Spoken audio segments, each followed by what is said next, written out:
Morning students. तो अभी तक आपने 12th क्लास के मैथमेटिक्स के अंदर आपने क्या पढ़ा है। एक तो आपने एग्जाम पैटर्न के बारे में पढ़ा है और साथ में सिलेबस के बारे में पढ़ा है।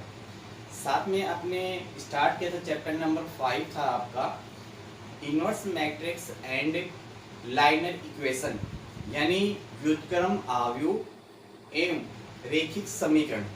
तो उससे संबंधित कुछ चीजें मैंने आपको कल लिखवाई थी, जैसे व्युत्क्रमीय आव्यूह क्या होता है। आप लोगों ने याद भी किया होगा कि एक ऐसा वर्ग आव्यूह जिसके सारणी का मान 0 के बराबर नहीं होता है, उस वर्ग आव्यूह को व्युत्क्रमीय आव्यूह कहते हैं।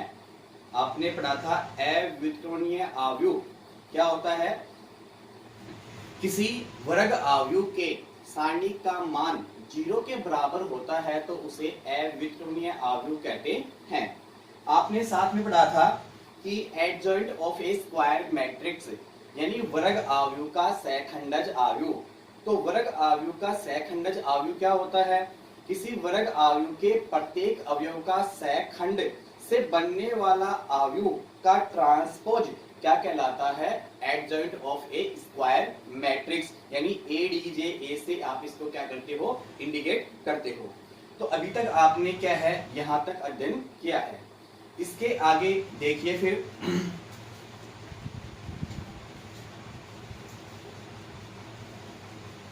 नेक्स्ट टॉपिक है आपका आव्यूह का व्युत्क्रम।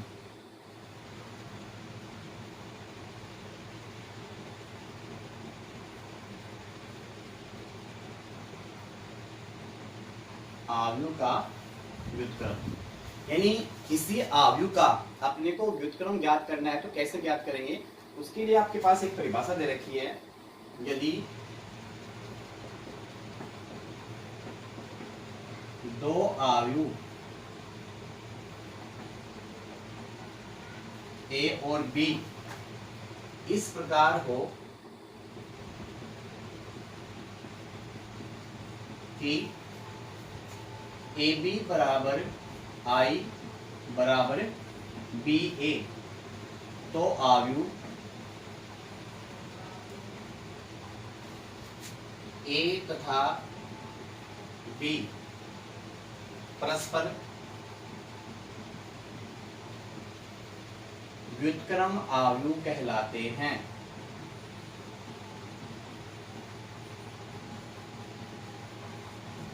देखो, इससे आपको क्या निष्कर्ष निकलता है कि आपने देखा है यदि दो आव्यूह हैं आपके पास, दो मैट्रिक्स हैं ए और बी, इस प्रकार से हो कि ए बी के बराबर क्या हो, इकाई मैट्रिक्स हो, और बी ए का मान भी क्या हो, इकाई मैट्रिक्स, यानी दो आव्यूह का जो गुणनफल है इकाई मैट्रिक्स प्राप्त होता है, तो वे दोनों आव्यूह एक दूसरे के व्युत्क्रम आव्यूह कहलाते हैं। यानी ए का व्युत्क्रम आव्यूह क्या होगा, बी, और बी का व्युत्क्रम आव्यूह क्या होगा, ए। यानी दो आव्यूह का गुणनफल इकाई मैट्रिक्स यूनिट मैट्रिक्स प्राप्त होता है तो उसको क्या कहते हैं, ए तथा बी परस्पर एक दूसरे के व्युत्क्रम आव्यूह कहलाते हैं। उसके बाद में आप देखेंगे परमेय फर्स्ट है आपके लिए एक वर्ग आव्यूह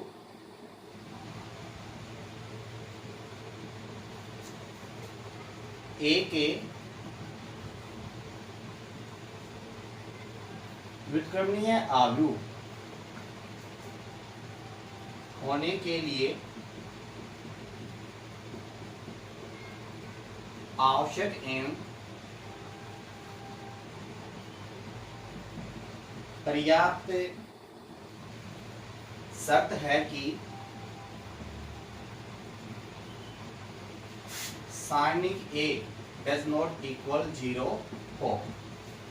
यानी ये क्या बोल रहा है कि आपके पास कोई वर्ग आव्यूह ए है और वो व्युत्क्रमणीय आव्यूह होगा, उसके लिए एक आवश्यक और जरूरी आवश्यक एवं पर्याप्त शर्त ये है कि सारणिक ए का मान 0 के बराबर नहीं होना। और आपने व्युत्क्रम आव्यूह की परिभाषा में भी यही पढ़ा था, क्या पढ़ा था कि व्युत्क्रमणीय आव्यूह किसे कहते हैं, किसी वर्ग आव्यूह के सारणिक ए का मान 0 के बराबर नहीं होता है तो उस वर्ग आव्यूह को व्युत्क्रमणीय आव्यूह कहते हैं। तो कोई भी किसी भी आव्यूह का अपने को व्युत्क्रम आव्यूह ज्ञात करने के लिए सबसे पहले उस आव्यूह के सारणिक का मान ज्ञात करना होगा और वो सारणिक का मान 0 के बराबर नहीं होना चाहिए। अगर 0 के बराबर है तो उस आव्यूह का व्युत्क्रम आव्यूह प्राप्त नहीं होगा।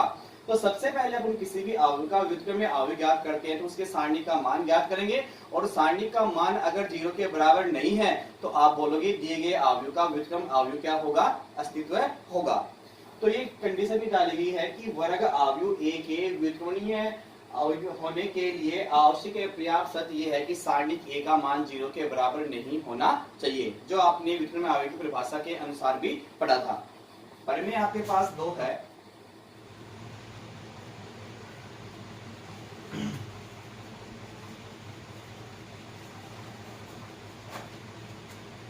यदि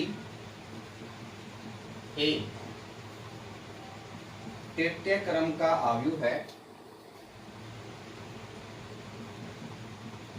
तृतीय क्रम का वर्ग आव्यूह है तो a into A D J A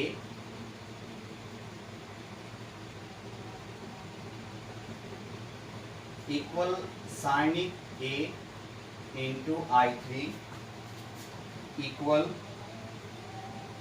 A D J A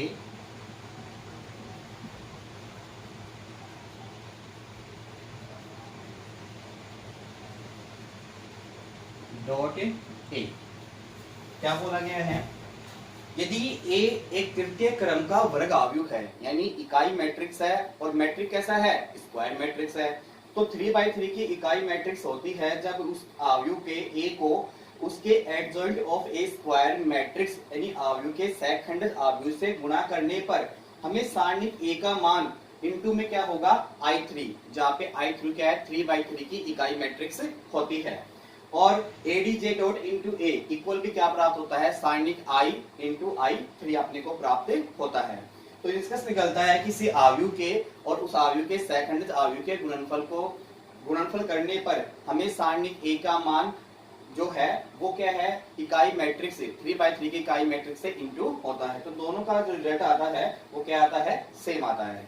but condition क्या होना चाहिए, एक तृतीय क्रम का वर्ग आव्यूह होना चाहिए। और में थर्ड है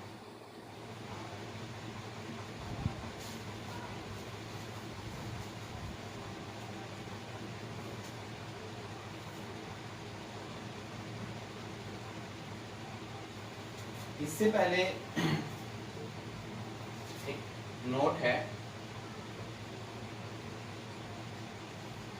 वो क्या है, यदि ए तथा बी n क्रम का वर्ग आव्यूह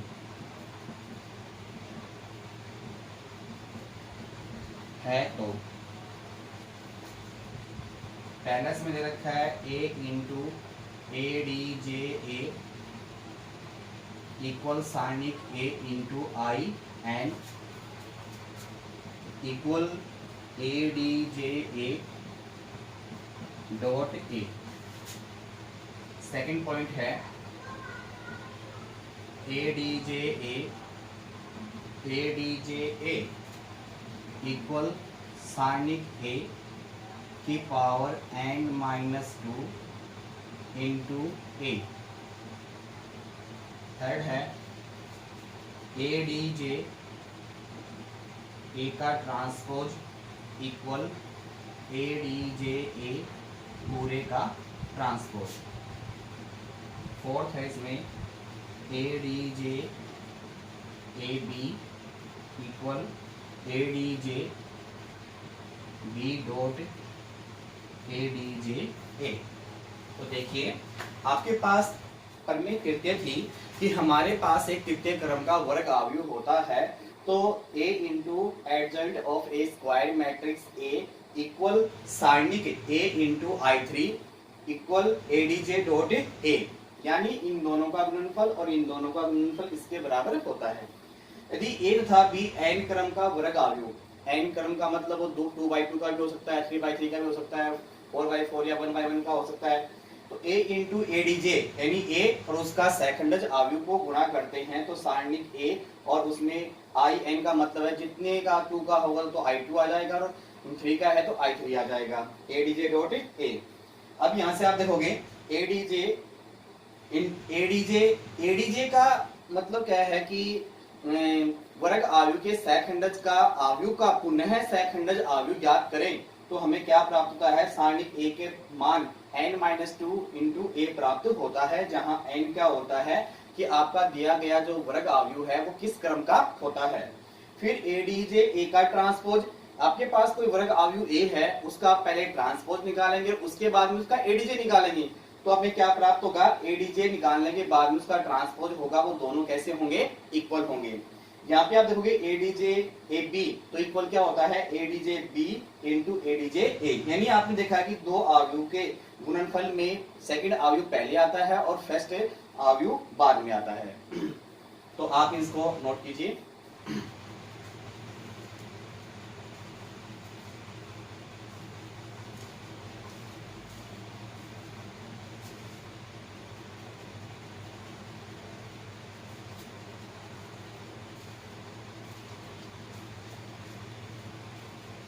तो आप इसको क्या मैंने कल बताया था, आप इस वीडियो को फ्यूज कर कर स्टॉप कर कर भी इसको क्या कर सकते हो, नोट कर सकते हो और साथ में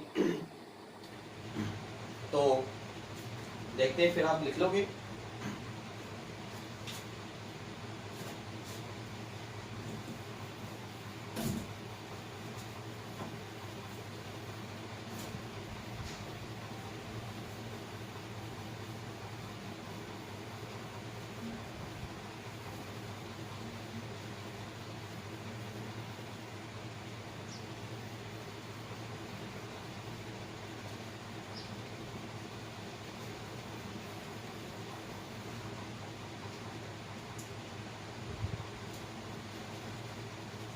प्रमेय नंबर 3 है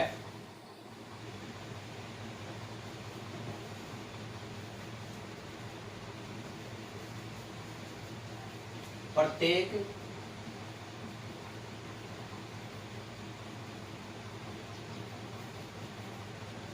व्युत्क्रमणीय अवयव का व्युत्क्रम अवयव अद्वितीय होता है।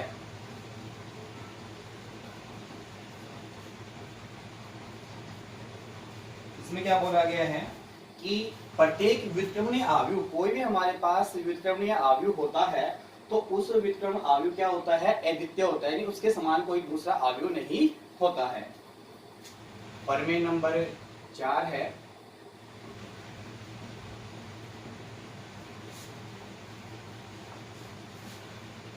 यदि ए तथा बी एक ही क्रम के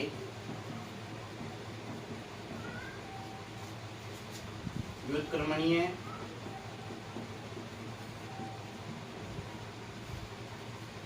वर्ग अवयव है तो ए बी का जो इनवर्स है equal B inverse dot A inverse अपने को प्राप्त होता है, B inverse dot A inverse.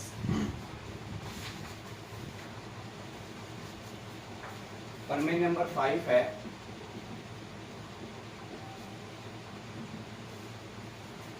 यदि ए एक व्युत्क्रमणीय अवयव है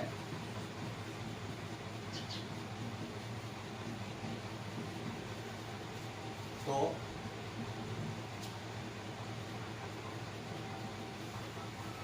अवयव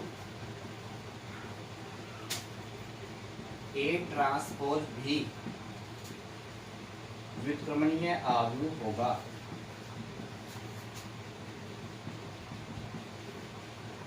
अर्थात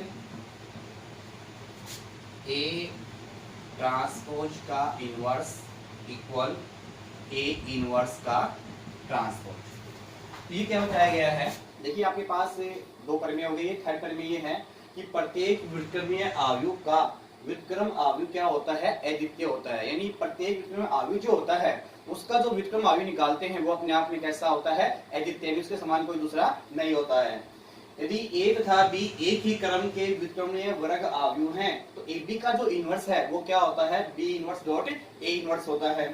यदि आव्यूह एक व्युत्क्रमणीय आव्यूह है तो आव्यूह ए ट्रांसपोज बी व्युत्क्रमणीय आव्यूह होगा, अर्थात ए ट्रांसपोज का इनवर्स इक्वल क्या होगा, ए इनवर्स का ट्रांसपोज होगा। तो ये 5 करने हैं, ये जो बीच में आपको दे रखे हैं फॉर्मूले आपको सिद्ध करने काम में आएंगे, तो आप इनको क्या करेंगे, याद करेंगे। आप इसे नोट कर सकते हैं।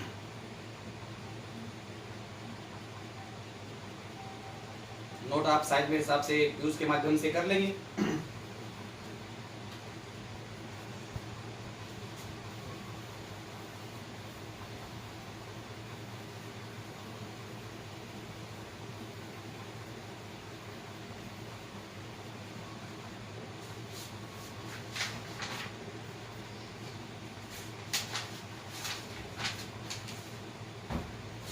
अब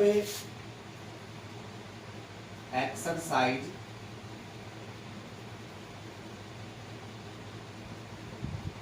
5.1 एक्सरसाइज पढ़ेंगे 5.1। इसमें अपन पहला क्वेश्चन लिखेंगे। अगर आपके पास बुक है तो आपके पास क्वेश्चन उपलब्ध होगा, अगर आपके पास बुक नहीं है तो कोई बात नहीं है, मैं क्वेश्चन भी यहाँ पे साथ साथ लिख रहा हूँ और आंसर भी साथ साथ लिखेंगे। तो क्वेश्चन आपके पास ये है, x के किस मान के लिए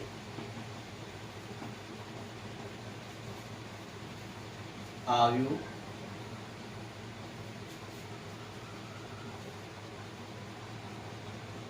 एक -2 3 1 2 1 x2 -3 अविक्रमीय आव्यूह है।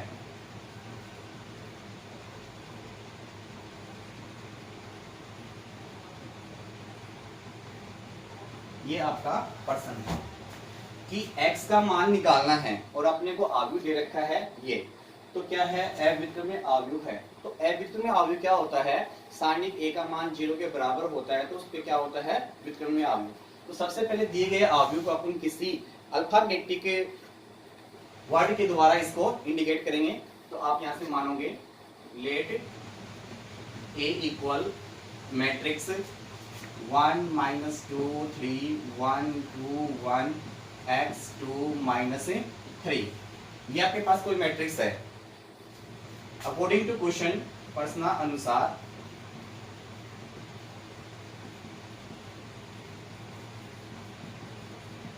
प्रश्नानुसार का मतलब प्रश्न में क्या दे रखा है, आपका जो आव्यूह है वो कैसा है, अविक्रमीय आव्यूह है। तो सारणिक a इक्वल क्या प्राप्त होगा अपने को, 0।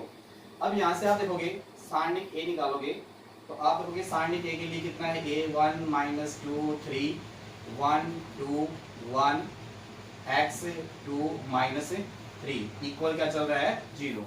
और ये पीछे क्या चल रहा है, और या, ठीक है।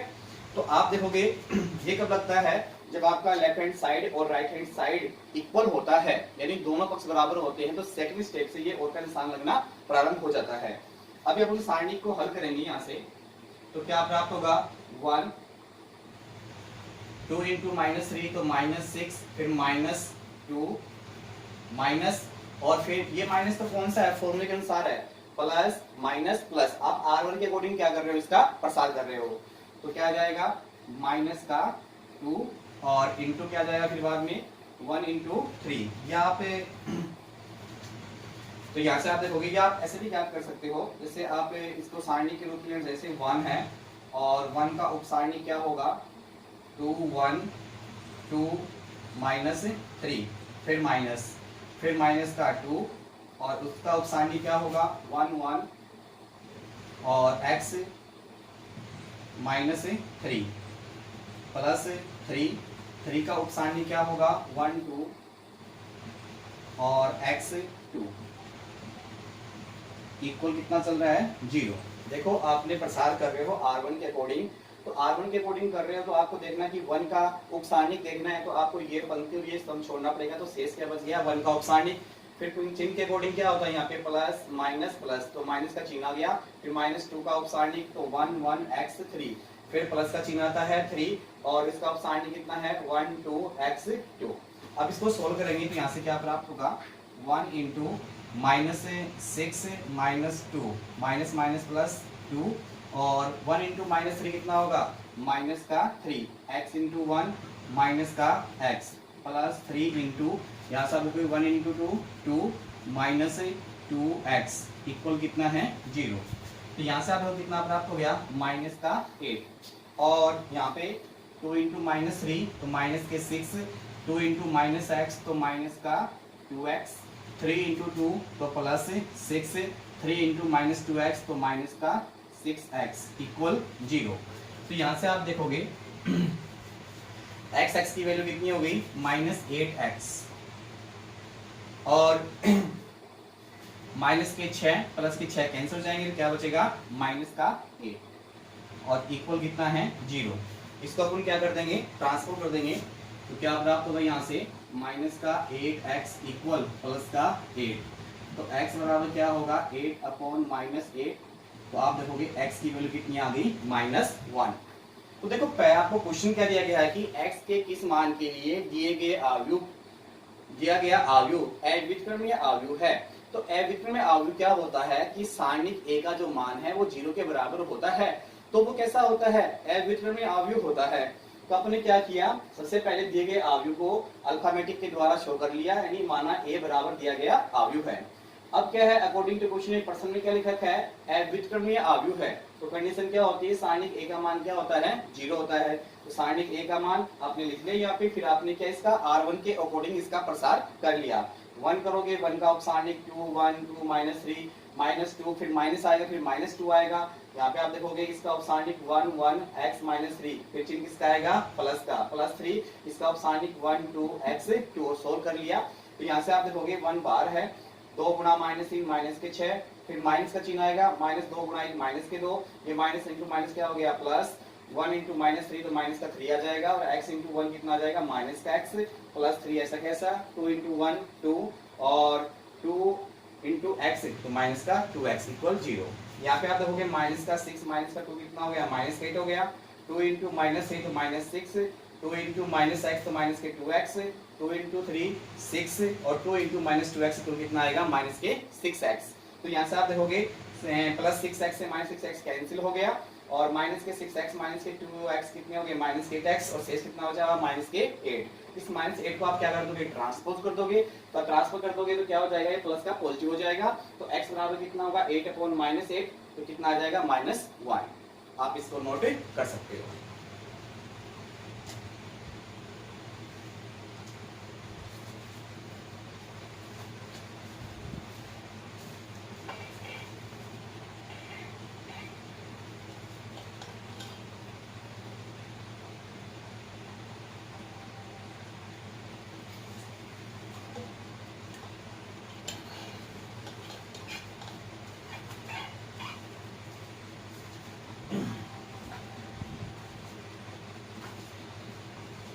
तो नोट कर लिया होगा आपने, या फिर आप इस वीडियो को यूज करके या स्टोर कर भी इसको नोट कर सकते हो।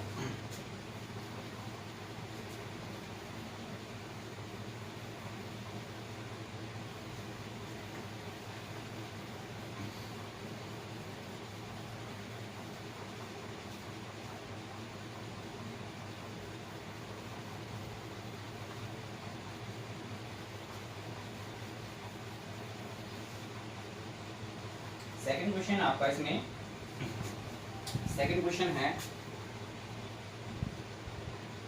यदि आयु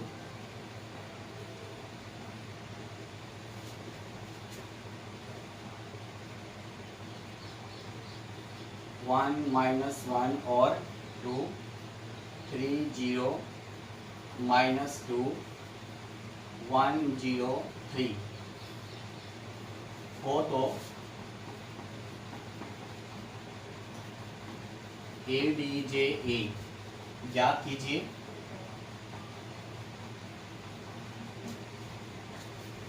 तथा अपने को सिद्ध करना है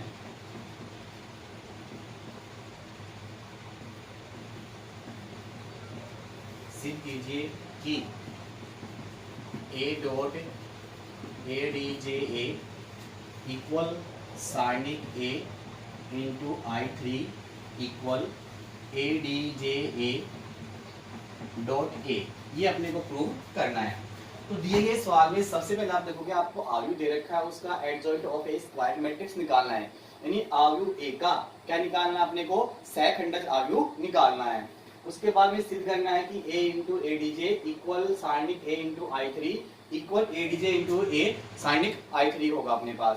तो आप देखोगे यहाँ से पहले अपने पास आपका जो आयु दे रखा है A, वो क्या है 1 -1 2 3 0 -2 1 0 और 3, ये अपने को आयु दे रखा है।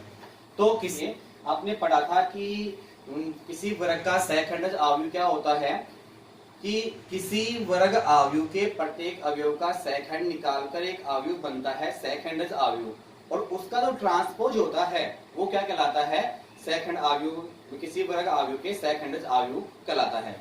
तो आप एडीजे निकालने के लिए अपन प्रत्येक अवयव का निकालेंगे। तो जैसे अपन Fij का अपने पास फॉर्मूला क्या होता है, Fij इक्वल क्या होता है -1 की पावर I प्लस j और इंटू क्या होता है Ij। यहाँ से आप देखोगे F11 ज्ञात करोगे, यानी ये ज्ञात करना है, और साथ में चिन्ह का ध्यान रखना है। तो इसका चिन्ह कैसा होता है, पॉजिटिव होता है। तो आप देखोगे इसका उपसारणी कितना होगा 0 -2 0 और 3, तो इक्वल कितना प्राप्त होगा 0। इसी प्रकार से आप देखोगे F12 चिन्ह कैसा रहेगा नेगेटिव, और इसके लिए 3 -2 1 और 3, यानी अपने को ये पंक्ति ये स्तंभ छुपाना है। तो 3 -2 1 3 इक्वल कितना आ जाएगा, माइनस उसके बाद है, और 3 से कितना आ जाएगा 9 माइनस माइनस हो जाएगा प्लस, इक्वल कितना आ जाएगा -11। अब आपको निकालना है F13, मान कैसा रहेगा पॉजिटिव, तो पॉजिटिव। अब यहाँ पे कितना आ गया 3 0 1 0 इक्वल कितना आ जाएगा 0 -0 इक्वल 0।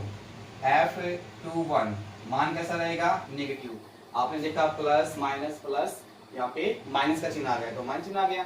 अब मान क्या है अपने पास 0 -2 0 और 3, तो सोल्व कितना आ जाएगा 0 -0 इक्वल कितना आ गया 0। F22 क्या निकालोगे F22, तो मान कैसा रहेगा इसका पॉजिटिव, मान कैसा रहेगा पॉजिटिव, और वो क्या है आपको देखना है F22, तो आपके पास 1 -1 और 1 0 इक्वल आप देखोगे। देखो आपने 3 का निकाला है, 3 का ऑप्शन निकाल दो, क्या आ गया अपने पास 1 2 1 का निकाला है, 2 1 आपके पास ये है, तो क्या होगा, ये सही नहीं लिखा गया।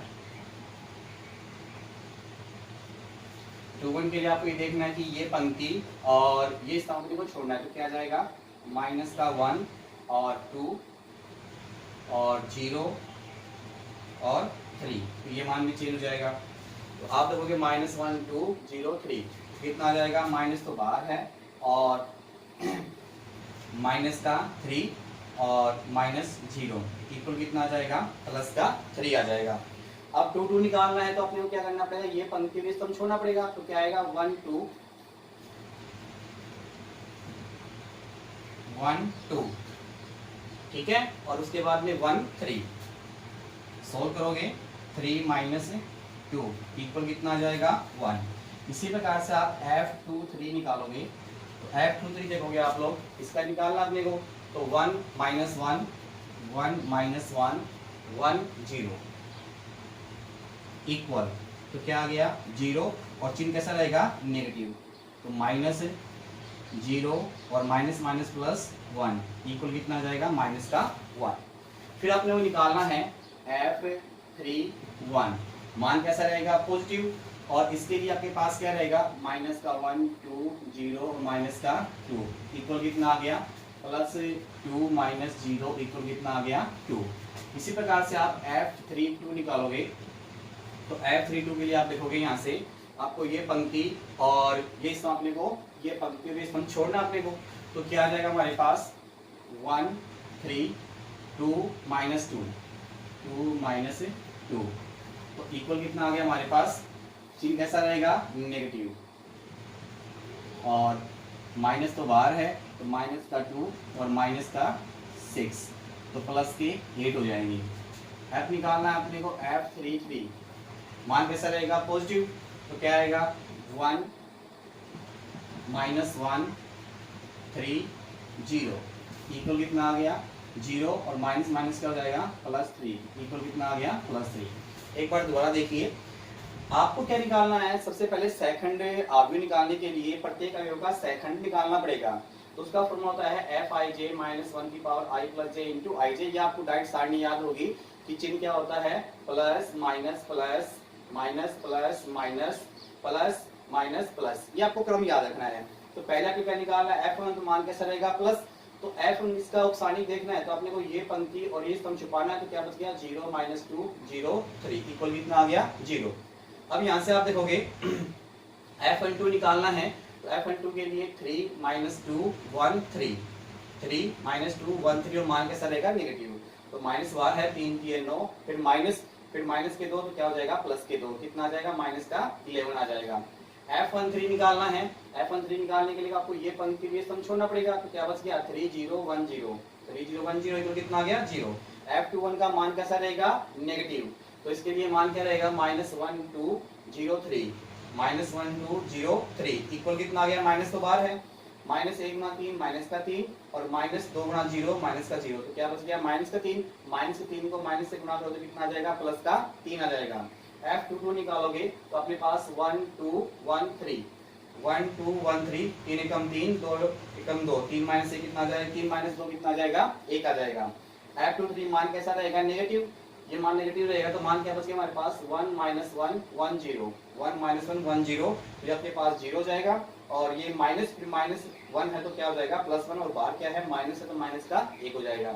इसी प्रकार से F31 निकालेंगे तो इसका मान कैसा रहेगा पॉजिटिव, और इसका उपसारणी रहेगा -1 2 0 -2, तो प्लस के 2 माइनस के 0 कितना आ गया 2।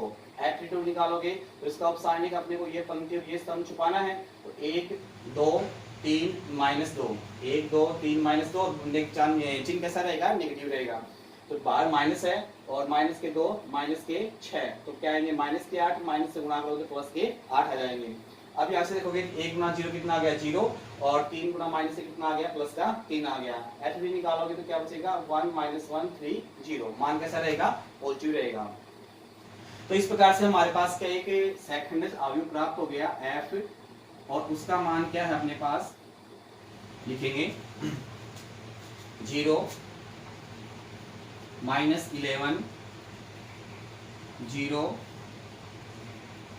3 1 -1 2 8 और 3। अब निकालना है इसका ADJA, क्या निकालना है ADJA, तो क्या करना पड़ेगा F का ट्रांसपोज करना पड़ेगा अपने को। F का ट्रांसपोज निकालेंगे तो हमारे पास देखो अवयव क्या है 0 -11 0 3 1 -1 2 8 और 3 का ट्रांसपोज निकालेंगे, तो क्या करना है पंक्तियों को स्तंभों में चेंज करना है, तो 0 -11 0 3 1 -1 2 8 3, ये हमारे पास ADJA प्राप्त हो गया, यानी वर्ग अवयव A का सहखंडज अवयव adjoint of A square matrix आपने ज्ञात कर लिया। कैसे ज्ञात करेंगे ये आपको पता ही है कि दिए गए अवयव के प्रत्येक अवयव का सहखंड निकाल लेंगे, फिर अपने पास सहखंड का एक अवयव प्राप्त होगा, उसका अपन ट्रांसपोज निकालेंगे तो हमें क्या प्राप्त होगा अवयव A का सहखंडज अवयव प्राप्त होगा। तो प्रश्न में अपने को सबसे पहले क्या निकालना है ADJ ज्ञात करना है, उसके बाद में प्रूव करना है, तो आपने ADJ निकाल लिया, अब इसको सिद्ध करेंगे तो आप इससे पहले नोट कीजिए।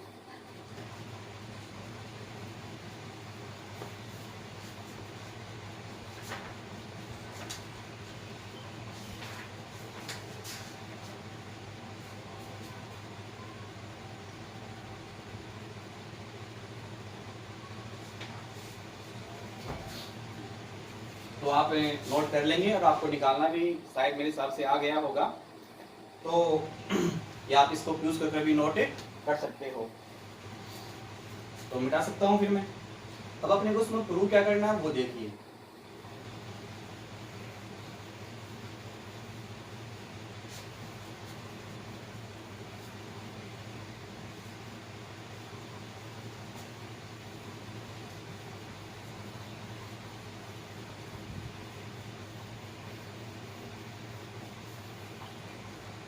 इसमें देखो प्रूव क्या करना है अपने को क्या निकालना है, a into A D J A निकालना है। क्या निकालना है, a into A D J A. तो a का मान अपने को दे रखा है ऊपर, क्या दे रखा है 1 -1 2 3 0 -2 1 0 3 और इंटू अपने पास ए डी जे ए। तो आपने ए डी जे बी निकाला था और वो क्या था 0 3 2 -11 1 8 0 -1 और 3। अभी लास्ट में आपने निकाला था वो यहाँ पे आपने लिख दिया। अब क्या करना है, इन दोनों का इंटू करना है। तो आपने क्या कर रहे हो, दो आयु का क्या कर रहे हो गुणनफल। तो कैसे ज्ञात करते हैं, पंक्ति को अपन क्या करते हैं स्तंभ से गुणा करते हैं। तो पंक्ति को स्तंभ से गुणा करेंगे और लिखेंगे। देखिए क्या करना है, 1 गुणा 0 कितना जाएगा 0, फिर -1 गुणा -11 तो प्लस के 11, फिर 2 गुणा 0 तो क्या जाएगा प्लस का 0।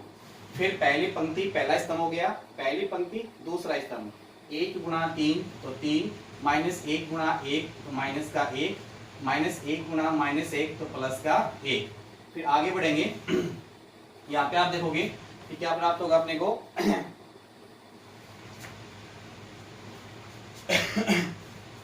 पहली पंक्ति और दूसरा स्तंभ हो गया है। पहली पंक्ति को करोगे 3 गुणा 1 3, -1 गुणा 1 माइनस का 1 और 2 गुणा -1 तो माइनस का कितना आ जाएगा 2 आ जाएगा।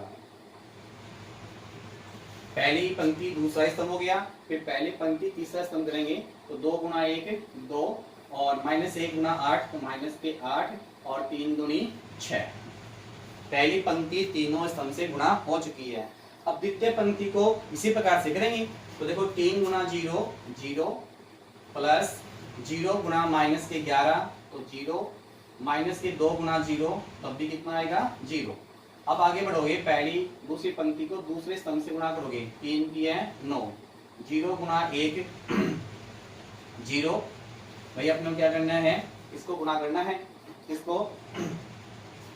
तो आप देखोगे यहाँ से 3 गुणा 3 9, 0 गुणा 1 0 और प्लस माइनस के 2 गुणा -1 कितना आ जाएगा प्लस के 2 आ जाएगा। कितना आ जाएगा प्लस के 2।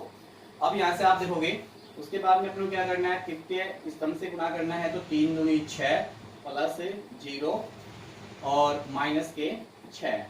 दूसरी पंक्ति तीनों स्तंभ गुणा हो चुके हैं। अब तीसरी पंक्ति को तीनों स्तंभ से गुणा करना है तो क्या आ जाएगा 0 प्लस 0 प्लस 0। फिर अगले से करोगे तो क्या जाएगा 3 एकम। अपने क्या करना है, इसको इससे गुणा कर दिया, अब इससे गुणा करना है तो कितना आ जाएगा 3 एकम 3 प्लस 0 प्लस माइनस के 3। आगे बढ़ेंगे 2 एकम 2 और 0 और प्लस 3 3 9। सोल्व करेंगे क्या प्राप्त होगा हमें 11 0 0 0 11 0 0 0 और 11। इसमें से 11 अपन क्या करेंगे कॉमन ले लेंगे। तो 11 आपने बाहर निकाल लिया तो अंदर क्या बच गया हमारे पास 1 0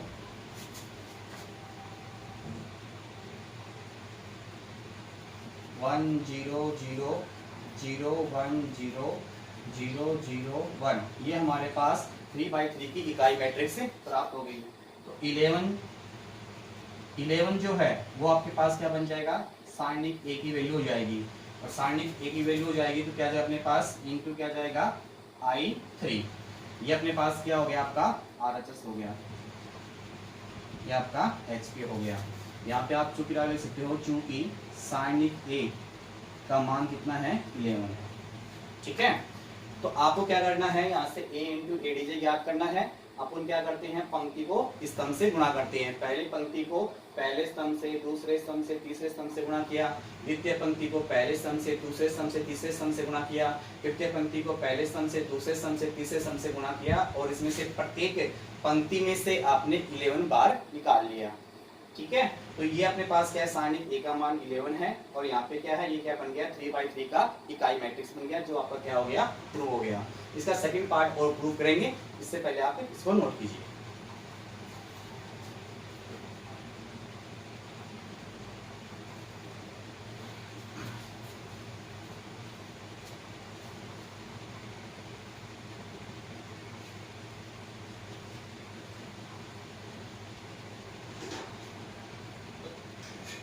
आशा करते हैं कि आप सभी नोट कर लिया होगा।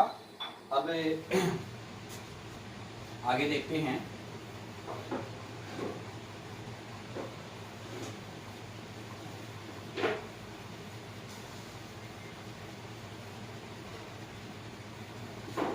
अब अपने को इधर से ये लेना है, क्या लेना है अपने को, ए D J A dot A equal, तो पहले अपने को क्या है, वर्ग आवयव के सैखंडित आवयव के पहले लिखना है, और वो कितना है 0 3 2 -11 1 8 0 -1 और 3 ये है। और आपके पास आवयव ये दे रखा है, वो क्या है 1 -1 2 और 3 0 -2 1 0 3, ये आपके पास दिया गया आवयव है। तो अपना वही मेथड है, अपन क्या करेंगे, पंक्ति को स्तंभ से गुणा करेंगे। तो देखो क्या आएगा हमारे पास, 0 × 1 0, 3 × 3 9, 2 × 1 +2।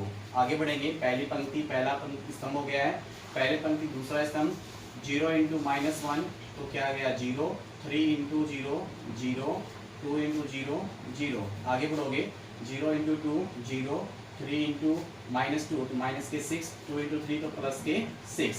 द्वितीय पंक्ति को पहले स्तंभ से गुणा करोगे, माइनस के 11, 1 × 3 तो प्लस का 3, 8 × 1 तो प्लस 8। आगे बढ़ेंगे, द्वितीय स्तंभ से गुणा करेंगे तो प्लस का 11 + 0 + 0। आगे बढ़ेंगे, -11 × -2 कितना आ जाएगा हमारे पास, -22। फिर 1 × -2 कितना आ जाएगा, -2 आ जाएगा। और फिर यहाँ पे 8 × 3 तो क्या आ जाएगा, +24। थर्ड पंक्ति से गुणा करेंगे तो 0, -1 × 0 और 3 × 0, तो पहली पंक्ति से करना है, 0 × 1 0, -1 × -3 +3, 0 × -1 0, -1 × 0 0, 3 × 0 0। आगे बढ़ेंगे, 0 × 2 0, -2 × 2 तो क्या आ जाएगा हमारे पास, +2। और 3 × 3 तो +9। अब यहाँ से आप देखोगे क्या प्राप्त हो गया, 11 0 0 0 11 0 0 0 11 मैट्रिक्स में से कॉमन ले लेंगे तो अंदर क्या बचेगा हमारे पास, 1 1 0 0 0 1 0 0 0 1। ये हमारे पास क्या बन गया, इकाई मैट्रिक्स, और ये सारणिक ए का मान I3, क्योंकि सारणिक ए बराबर कितना है 11। ये आपका क्या हो गया, राइट हैंड साइड और HB। इस प्रकार से आपने देखा कि आवयव A × ADJA इक्वल सारणिक A × I3 equal ADJA dot A। ये आपका क्या हो गया, हेंस प्रूव हो गया।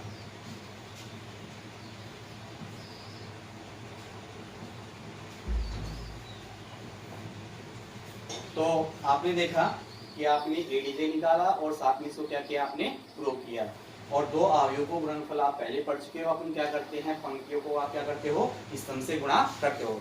तो इस प्रकार से आपने ये क्या कर दिया, प्रूव कर दिया। अपन शुरू में सारणिक ए का मान निकालते थे, फिर मैंने उसको मिटा दिया था। तो सारणिक ए का मान आप शुरू में निकाल सकते हो, और नहीं निकाल तो अलग से आप निकाल सकते हो। सारणिक ए का मान कितना आएगा, 11 आएगा। तो इस प्रकार से आपने क्या कर दिया, इसको प्रूव कर दिया। ठीक है, तो आप आज आपको क्या है कि नया होमवर्क, आपके गार्जियनों की शिकायत आ रही है कि बच्चे वीडियो देख तो रहे हैं परंतु होमवर्क नहीं कर रहे हैं। तो कल से क्या है, अपन जो होमवर्क है उसको ऑनलाइन चेक भी किया जाएगा। तो अपन क्या करेंगे, सभी बच्चे अपने अपने होमवर्क कर कर उसकी फोटो खींचकर और व्हाट्सएप नंबर पे सेंड करेंगे। तो वहां से हम उन कॉपी को क्या करेंगे, आपकी चेक भी करेंगे, और कोई इसमें प्रॉब्लम होगी तो आपको बताया जाएगा। तो सभी बच्चों को क्या करना है, अब आज से ही क्या करना है, अपनी कॉपी फेयर कॉपी में होमवर्क कर कर उसकी फोटो खींचकर और व्हाट्सएप नंबर पे क्या करना है, सेंड करना है। और अपन हम उसको क्या करेंगे, आज रिमार्क करेंगे, चेक करेंगे, और उसमें किसी प्रकार की त्रुटि पाई जाती है तो आपको सूचित किया जाएगा। ये सभी बच्चों को करना अनिवार्य है, और उन सभी बच्चों की एक लिस्ट बनाई जाएगी जो ऑनलाइन होमवर्क चेक करवा रहे हैं, और जो होमवर्क चेक नहीं करवा रहे हैं फिर आपको बताइए। ठीक है, ओके, थैंक्स, बाय।